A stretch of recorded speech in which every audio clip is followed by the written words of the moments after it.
Hi everyone, I am Digant Arora, a quant faculty from Edu Nirvana। चलिए आज हम एक बहुत इंपॉर्टेंट कंसेप्ट देखते हैं। टॉपिक अलजेब्रा से वर्ड प्रॉब्लम आती है जिसके अंदर हमें इक्वेशन फॉर्म करना होता है। क्या लिखा है? Bill is planning to drive 1000 mile to visit his family. If he plans to drive 250 miles per day, which of the following represent the remaining distance d in miles that Bill will have to drive to reach his family after driving for n days। तो ध्यान से देखेंगे, हमें इस question में बोला है कि कितने डेज रिमेनिंग है।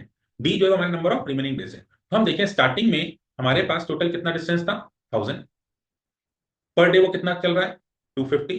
तो एन डेज में उसने कितना डिस्टेंस कवर किया 250 इंटू एन, तो वो गया 250 एन। तो इतना डिस्टेंस उसने कवर कर लिया।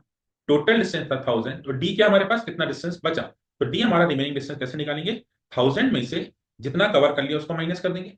तो हमारे पास कुल मिला के आंसर आया 1000 minus 250 N, which is our option D.